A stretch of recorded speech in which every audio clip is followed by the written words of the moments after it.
E hoje nós vamos falar sobre as eleições na Paraíba, especificamente João Pessoa. Quem sabe a gente dá um pulinho também em Campina Grande. Vamos falar aqui com o José Henrique Artigas, professor de Ciência Política na Universidade Federal da Paraíba. Olá, Artigas, bom dia. Olá, bom dia.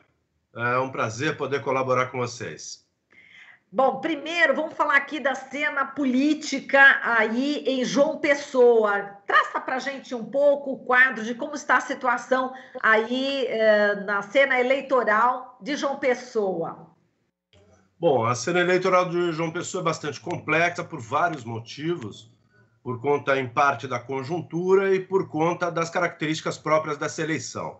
Por conta do fim das coligações proporcionais, o número de candidatos a prefeito e a vereadores explodiu em João Pessoa e também no Brasil todo. Aqui em João Pessoa nós temos 14 candidatos a prefeito de muitos partidos de todo o espectro ideológico e o maior número de candidatos a vereadores da história.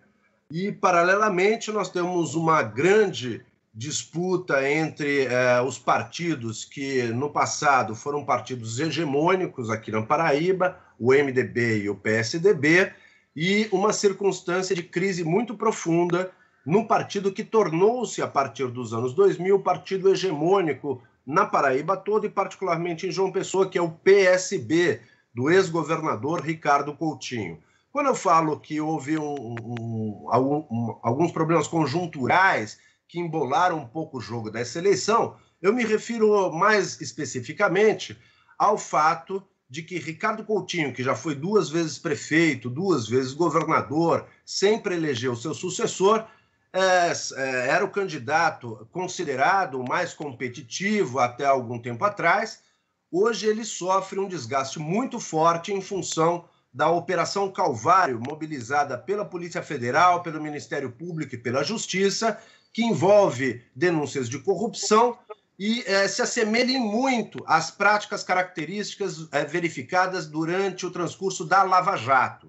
E essa operação acabou intervindo muito fortemente na campanha, tentando impedir o lançamento da candidatura e a homologação da candidatura de Ricardo Coutinho. E anteontem, o Tribunal Superior Eleitoral acabou condenando-o em uma ação que não tem qualquer tipo de efeito para a eleição atual, mas apenas a partir da eleição de 2022. Ele foi considerado inelegível a partir de 2022, mas, claro, em meio a uma campanha eleitoral, fazer um julgamento de condenação que não tem efeito prático algum, é óbvio, ululante, que a justiça entrou na campanha eleitoral. E isso, obviamente, embola o jogo, prejudica a escolha livre dos eleitores e acirra a disputa. Aqui em João Pessoa, nós não temos acesso a muitas pesquisas eleitorais confiáveis. Nós só tivemos, há 3 semanas atrás, uma única pesquisa de intenção de voto do Ibope, e nela, como a metodologia era uma metodologia não muito precisa, com 4 pontos percentuais de margem de erro, isso permitiu que nós percebêssemos apenas a existência de 2 grandes blocos de candidatos competitivos em João Pessoa.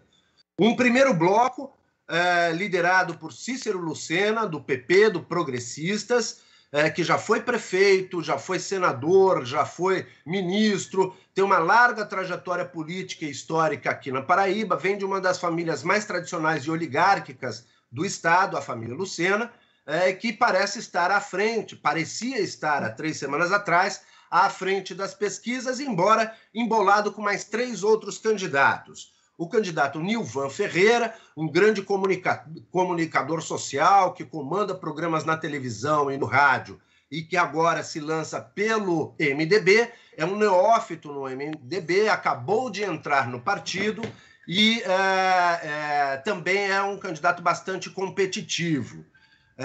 E ainda temos nesse primeiro bloco dos candidatos competitivos o Ricardo Coutinho, né, eu já disse, do PSB, ex-governador, ex-prefeito, e ainda temos Valber Virgulino. Valber Virgulino é um candidato do Patriotas e que representa mais caracteristicamente a tendência bolsonarista aqui em João Pessoa. Não obstante, Nilvan Ferreira também tenha laços de bastante proximidade com o bolsonarismo, como ele se lançou pelo MDB.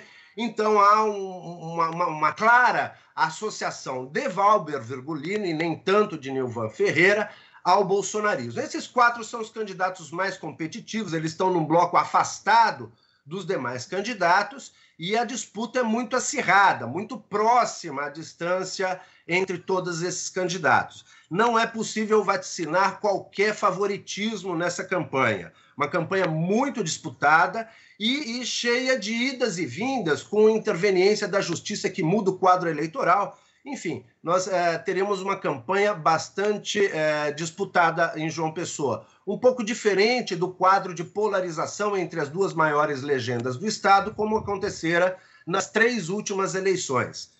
Nessas eleições, o quadro é bastante mais pulverizado e competitivo. Muito bem. E, Artigas, a gente sabe que Campina Grande também tem um peso grande aí na Paraíba, né? Queria que você falasse um pouco. Campina Grande é a 2ª maior cidade da Paraíba, o 2º maior eleitorado e é uma das mais importantes cidades do Nordeste no setor de distribuição de mercadorias e principalmente industrial. É um polo industrial. Certamente Campina Grande intervém fortemente para o perfil político de todo o estado da Paraíba, assim como João Pessoa. Em Campina Grande, o quadro é um pouco diferente. Há 6 candidaturas, sendo 2 delas claramente mais competitivas. Essas 2 candidaturas mais competitivas, a candidatura de Ana Cláudia, pelo Podemos, e de Bruno Cunha Lima, pelo PSD, são candidaturas mais competitivas porque incorporam os grupos políticos mais tradicionais na cidade.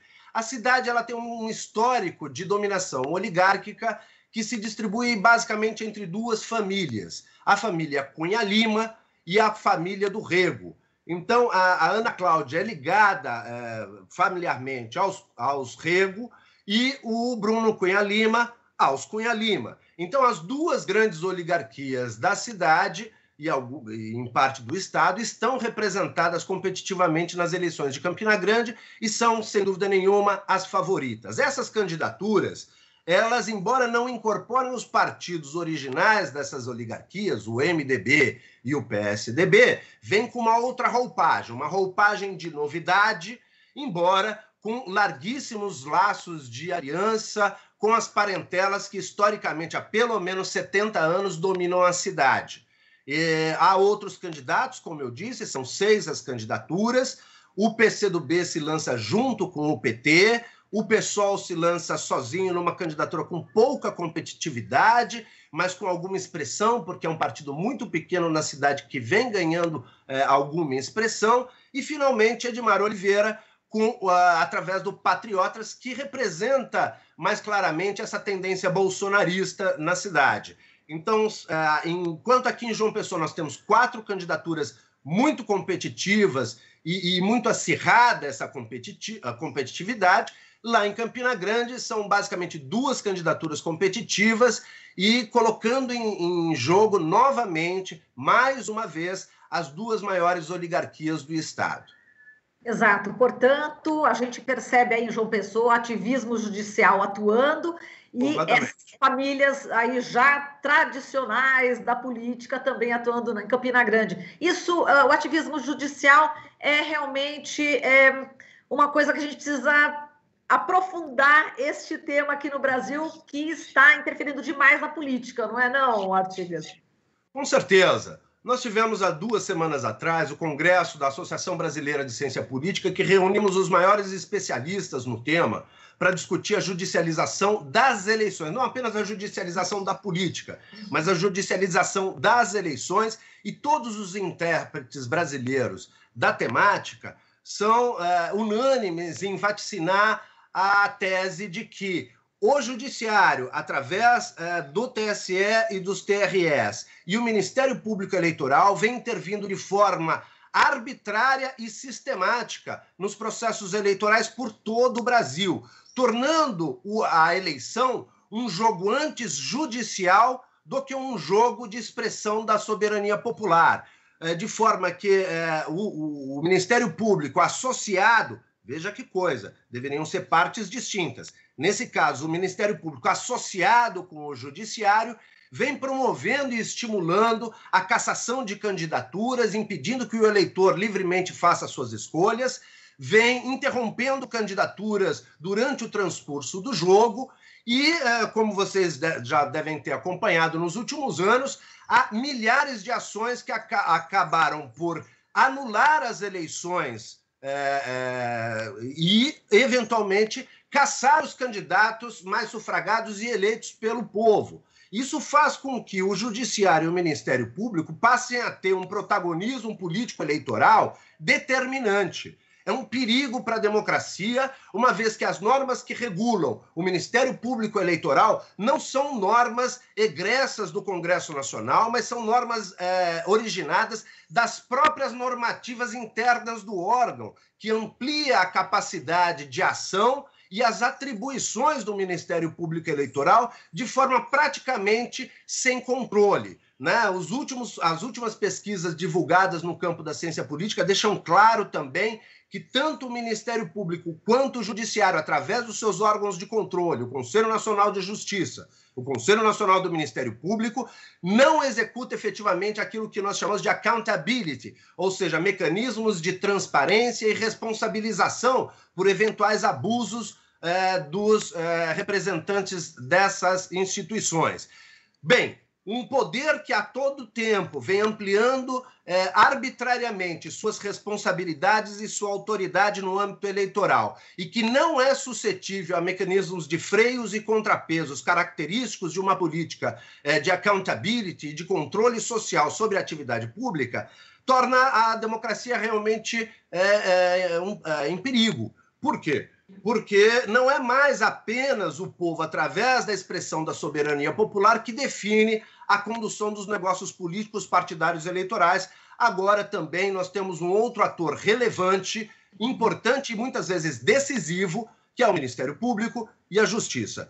E muitas vezes atuando pela forma do lawfare, ou seja, do uso da justiça como uma estratégia política eleitoral para favorecer ou prejudicar seus adversários, como se a Justiça e o Ministério Público tivessem aliados e adversários como um partido político. Infelizmente, essa realidade aportou no Brasil já desde 2018 e agora, em João Pessoa, isso se faz patente também praticamente com as mesmas práticas ilegais e abusivas da Lava Jato, tentando impedir inicialmente a campanha e a candidatura de Ricardo Coutinho e agora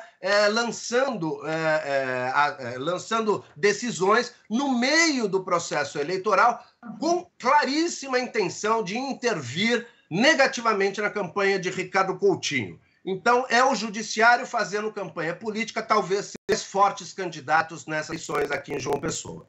Tá ótimo, Artigas. A gente agradece aqui a sua participação, toda a sua análise. A gente espera ter você mais vezes aqui no Jornal Brasil Atual. E um forte abraço e boas eleições. Um abraço, boas eleições para você e para todos. E é sempre um prazer colaborar. Contem comigo. Obrigada. Nós que agradecemos. Falamos aqui com o José Henrique Artigas, ele que é professor de Ciência Política na Universidade Federal da Paraíba. Você está ouvindo Jornal Brasil Atual. As notícias que os outros não dão.